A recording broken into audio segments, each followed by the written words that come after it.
The Prometheus 7 drifted silently through the void, its hull scarred by micrometeorites and decades of deep space exploration. Commander Elena Vasquez stood before the observation deck's massive viewport, staring at the impossible sight before them, a wormhole that pulsed with colors that had no names in any human language. Readings are off the charts. "Commander," reported Dr. Chen from the bridge, "the gravitational distortions are unlike anything we've ever encountered. The energy signatures, they're almost organic in nature." Elena nodded grimly. The wormhole had appeared 3 days ago, materializing in what had previously been empty space near the Kepler 442 system. Initial scans suggested it was stable, but there was something deeply unsettling about its behavior. It seemed to watch them, responding to their presence in ways that defied known physics. "Any word from Earth Command?" she asked. "Negative. We're still 18 months out from the nearest communication relay." Chen's voice carried the weight of their isolation. "The decision is yours, Commander." Elena had commanded deep space missions for 15 years, but nothing had prepared her for this moment. The wormhole represented either humanity's greatest discovery or its most terrible mistake. Every instinct screamed danger, yet the potential for advancing human understanding was immeasurable. "I'm going through," she announced. The bridge fell silent. Dr. Chen was the first to speak. "Commander, with respect, we have no idea what's on the other side. The probe we sent through, the data it transmitted before losing contact was incomprehensible," Elena finished.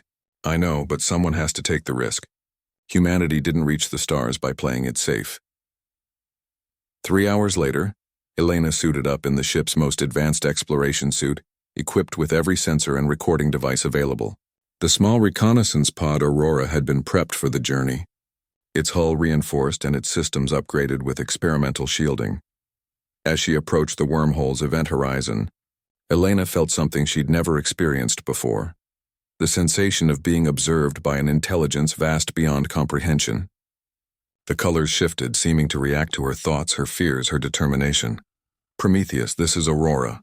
Crossing the threshold now," she transmitted, though she wondered if the signal would even reach her crew. The moment she entered the wormhole, reality shattered. Elena experienced existence from perspectives she couldn't fathom. She was simultaneously a single consciousness and a collective of billions. She felt the birth and death of stars, the evolution of species across countless worlds, the rise and fall of civilizations that spanned galaxies. Time became fluid. She witnessed the heat death of the universe and its subsequent rebirth, saw probability streams branching into infinite possibilities. But through it all, something else was there with her, an intelligence that had been waiting, studying, learning. It spoke without words, communicated through pure understanding. "Why do you struggle so?" it asked. "Your species fights against the current of existence, always pushing, always striving. Do you not see how this limits you?" Elena tried to respond, but found her thoughts scattered across dimensions. She was no longer certain where Elena ended and the intelligence began. "We have watched your kind for millennia," it continued. "You burn bright and brief like dying stars. But there is potential in you, potential to become something greater. Allow us to show you." The transformation began slowly. Elena felt her consciousness expanding, her understanding deepening.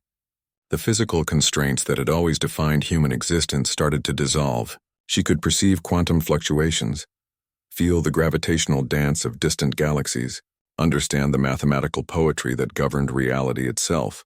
But with expanded awareness came a terrible realization.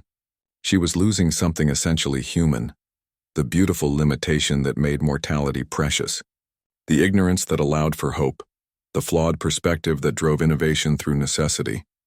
"No," she thought with what remained of her human will. "This isn't evolution.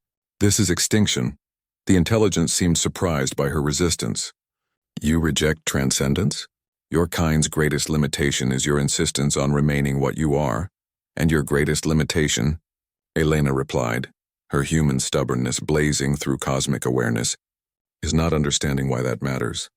She fought to retain her humanity, to compress her expanded consciousness back into something recognizably human. It was like trying to pour an ocean into a teacup, but she refused to surrender what made her her. The intelligence watched with what might have been curiosity as Elena struggled against transformation. In that struggle, it began to understand something it had never encountered before. The fierce determination of a species that chose growth over transcendence, challenge over enlightenment. When Elena finally emerged from the wormhole, the Prometheus 7 detected massive energy fluctuations. What returned wasn't quite the same pod that had entered. Dr. Chen watched in amazement as the Aurora approached, its hull now bearing patterns that seemed to shift in impossible ways. The energy reading suggested something that shouldn't exist, matter that existed in multiple dimensions simultaneously. Elena stepped out of the pod, and her crew immediately knew something had changed. She still looked human, still spoke like Elena Vasquez, but her eyes held depths that hadn't been there before. When she moved, reality seemed to ripple around her, as if she existed slightly out of phase with normal spacetime. "Commander?" Chen approached cautiously. Elena smiled, and in that smile was both infinite cosmic wisdom and purely human warmth. "I'm still me, Doctor, just more so." Over the following days, it became clear that Elena had returned with capabilities that defied explanation. She could perceive things beyond human senses, manipulate matter at the quantum level, and somehow process information at speeds that should have been impossible for a human brain. Yet she remained fundamentally human in her choices, her emotions, her stubborn refusal to abandon her crew or her species. She had been offered godhood and chose instead to remain gloriously, defiantly human. When asked what she had found beyond the wormhole, Elena would only say, "Proof that sometimes the greatest strength is knowing what you refuse to become." The wormhole closed 3 weeks later, but its gift to humanity wasn't transcendence, it was validation. In the vast cosmos filled with beings who had chosen to abandon their origins, humanity had produced someone who chose to remain herself. Elena Vasquez had entered the wormhole as a human explorer. What emerged was still human, but a human who had looked infinity in the eye and chosen to remain beautifully, stubbornly finite. That, perhaps, was the most human thing of all.